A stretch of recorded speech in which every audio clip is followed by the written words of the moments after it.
Greetings from the Eccentric Man, and yes, a new video! Yay!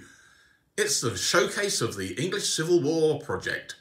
Only taken 10 months. Well, who would have known?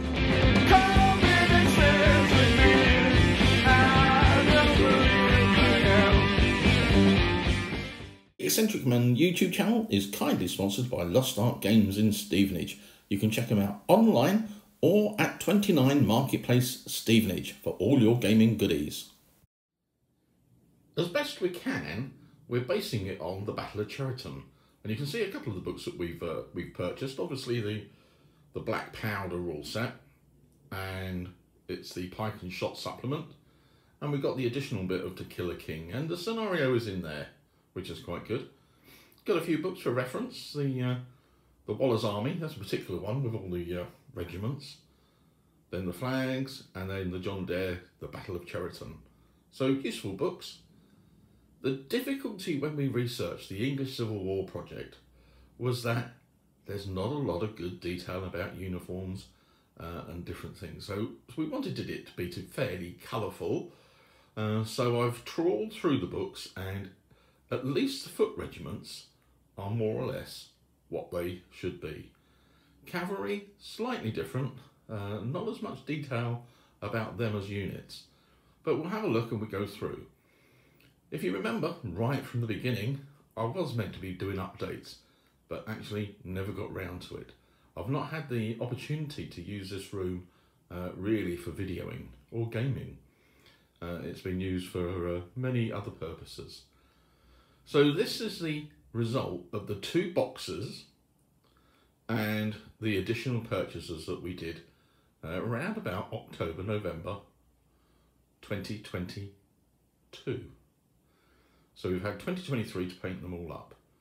And as we can see there, we've got 4 units of Pike with their shot, 4 units of cavalry at the back. On the left, we've got a dragoon unit. On the far right, cuirassiers. Behind the centre, we've got 2 artillery pieces and a unit of foot, which is the artillery train guard. And up front, we've got a unit of commanded shot and 2 commanders. And I realise I am short of commanders, so I've got to get some orders in to get them. But we'll have a little look up close at the units themselves. Let us start on the left, and let's focus in on the first unit, the dragoons. So what we have here is Sir Waller's regiment of dragoons. There are 10 mounted dragoons and a section of horse holders, and 12, I think 2, 4, 6, 8, 10, 12, yeah, dismounted dragoons. These are the metal figures from Warlord, and they are very nice, but there is an incredible amount of bits to paint on the back of the dragoon horse riders. Well, a little close-up of look at those later in the video. But that was it, Waller's unit of horse, yellow coats, and the Waller's dragoon pendant. So if we move across, we'll try not to get any nasty noises. We've got our first regiment of infantry. Sorry about the shakes, I'm just holding it in my hand. So what we've got is Colonel Samuel Jones's foot. So they have green coats and white flags. And fortunately, they are mentioned in Waller's Army. So our first regiment then, and these are plastic figures. The front rank might have a couple, they've probably got some metal command. Yeah, I think we've got metal commands, some metal commands and plastic commands, and I think these ones are the metal commands, which are quite nice. At the back we've got one of our first cavalry regiments, and the cavalry regiments are a bit more tricky to find the names of the commanders of the units that were in the Battle of Cheriton. So we know that there were some finds, and what I've done is I've gone for the generic cavalry regiments are going to be squadrons of Fines cavalry. So there was the father, and there were some sons, and there were some cousins and different relations.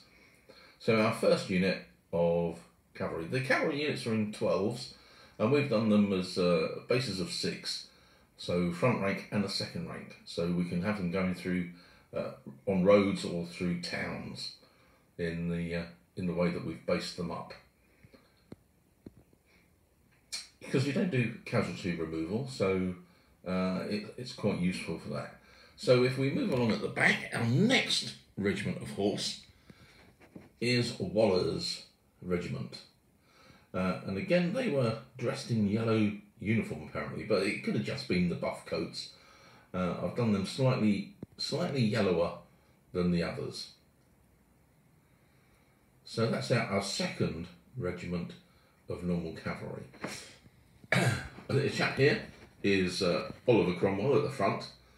He will be repurposed as just another general, but I'm going to have a look and find somewhere to buy some more commanders. I'll have to have a look on the Warlord site and give John a shout to get them in at Lost Ark games. Moving further along, we'll do the front regiment. So the blue regiment is Colonel Hazelrig, or is he a general? I can't remember. Is Hazelrig.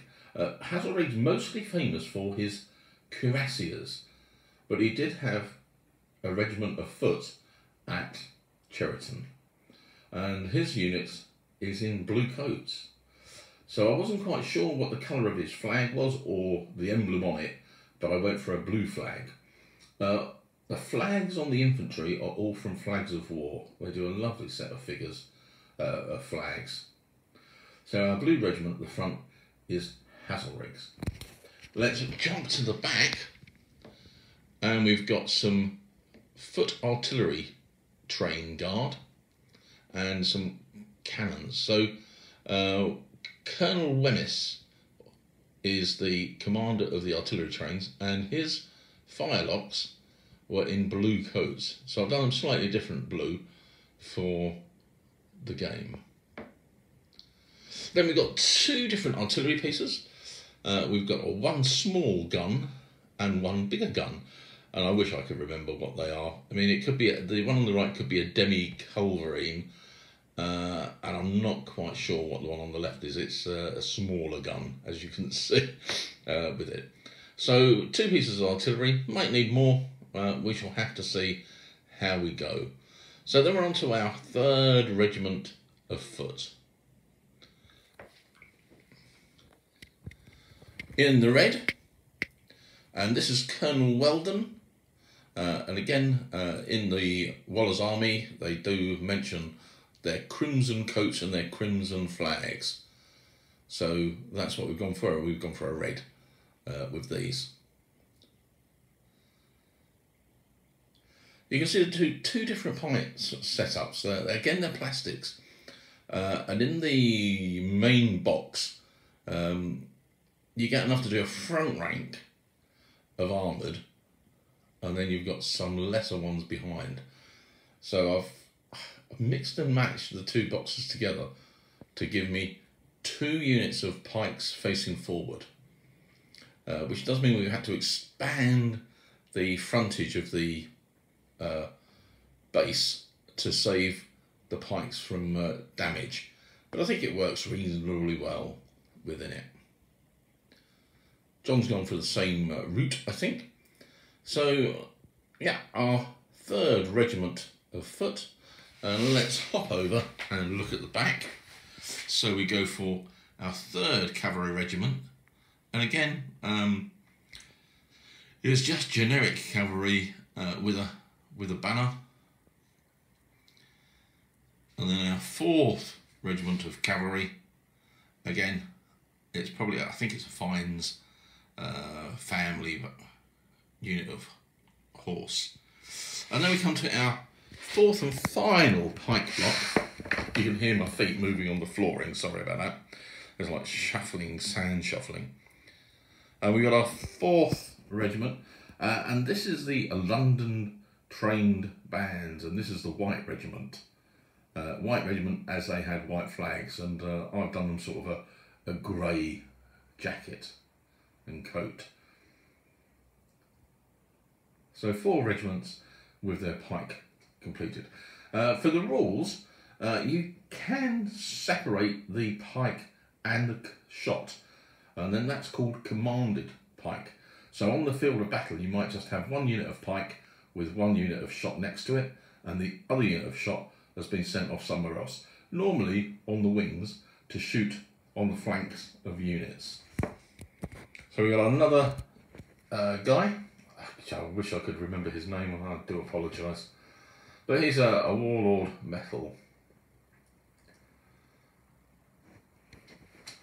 And then finally, we come to Hasselrigg's lobsters.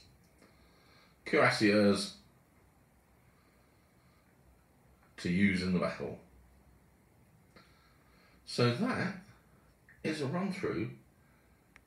Oh no, we've forgotten one, which is our single based up commanded shot, and it's just a unit which we can use for that purpose. I mean, the firelocks can do that as well. They can be detached as a commanded shot if I wish, rather than use them as the artillery train guard. Here we have the command stands of the pike blocks, and yeah, we were right. The green regiment with the white flags on the left, they are metal. The centre unit are plastic, the blue ones. The red unit are metal, I think, yep, metal. And the blue unit, green unit, grey unit, come on Ken. The grey unit on the end is a mixture of plastic and metal. So they're the command of them. Okay. Rather nice, I thought.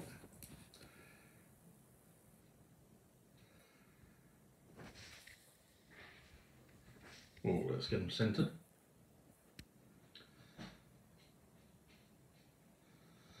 I was quite pleased with how they come out.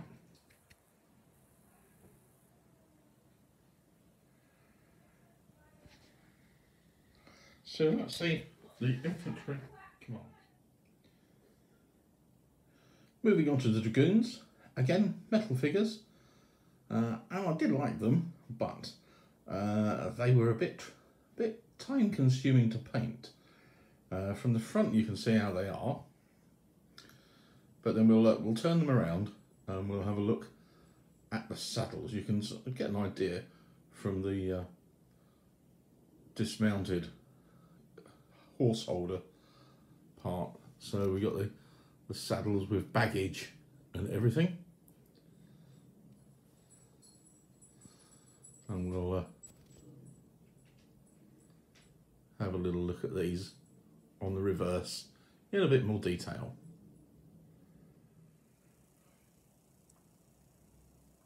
Waller's dragoons, dismounted version,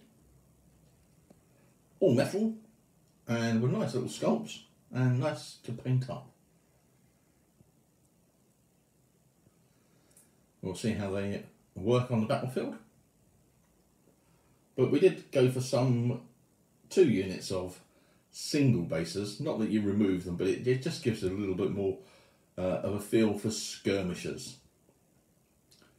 as opposed to a full block like for commanded shot in a group. And then to finish up, a little look at the 2 commanders that I've got painted up. I mean, as you can see, they come with varying accoutrements on the saddle packs. So hats, blanket rolls, bottles, lamps, rope, buckets. They are really nice, but did take a bit of time to paint up. But that's William Waller's dragoons. Now for one of the pike blocks, I've gone for the reds and we've moved the flags to the back, and all plastic apart from the metal command. As you can see, we've gone for wings of 12 musketeers, but on single bases obviously because there's no figure removal. And we wanted to keep the footprint of the unit relatively small, because if you look over a 6'4" by table, which is mostly what we're playing on, if they were sort of two rows of 6, that would be adding on another sort of 2 inches either side, so it's going to take it to a foot across for each regiment. So we thought that was just a little bit too much, so we went for it as we did. So pike of 16 and flanking muskets of 12s, and with one sergeant in front, sergeant or ensign, whatever they were, an officer at the front right of the unit of the musketeers, only on one set. So let's a little closer up. There you can see the officer with his pistol, and then move it across the ranks. So yeah, that was the Colonel Weldon's Regiment of Foot in the Crimson. Waller's Cavalry next, in buff coats or yellow coats, slightly different to the other cavalry units, but not very much in it. I don't think they probably were much different, but William Waller's Regiment of Horse, and we've got his personal standard. Let's just move them around.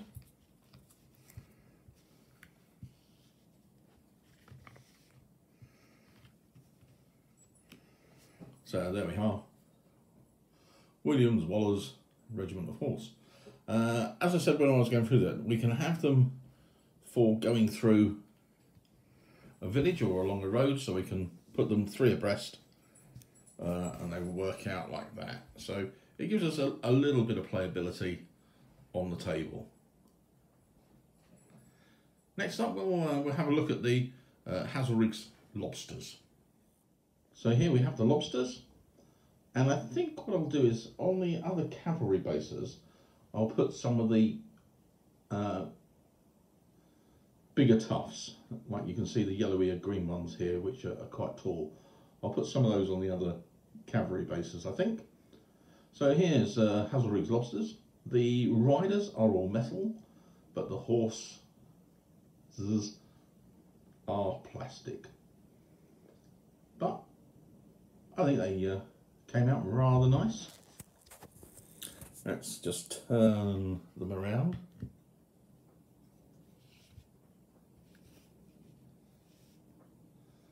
Bit easier when they're on the bigger bases. So there we have, in column.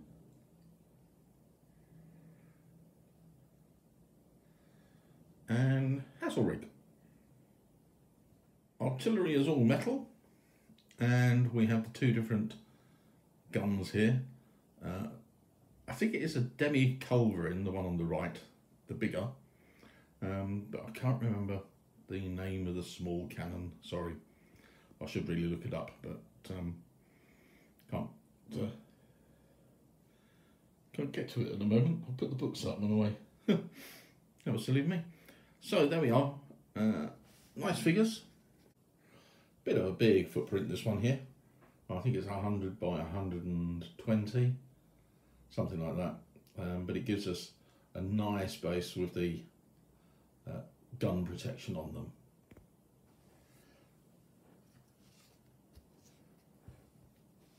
Sort of side on.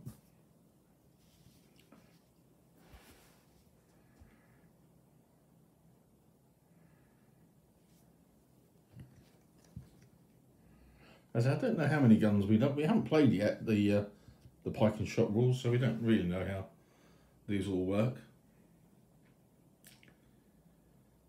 Whether we need more or whether that's sufficient, but we'll give it a go initially. 2 more units of generic horse, all plastic, and of course we've got the 4th, which with the red coat unit.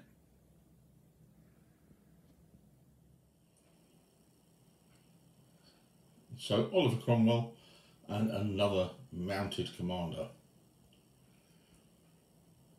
I say I've probably got to get another two. One for another division, at least one for another division, and one as the main, and one so that I can have it as the main army general. So I have to have a little look around, see whether I've got any more boxes in my little cupboard or drawer, or just get a couple more in. So that's a look at the showcase of my English Civil War. An online source that I would recommend is Keep Your Powder Dry. If you put that into your Google search, and you should come up with the website. And it's really interesting. The guy has covered an awful lot of information with regards to all the units, Parliamentarian and Royalist, as best as he can, and gives a lot of information on the English Civil War. He's also doing a thing on sites of battles and different things like that. You can check him out on Twitter as well, but a very useful resource. I'm hoping that John will finish his army soon.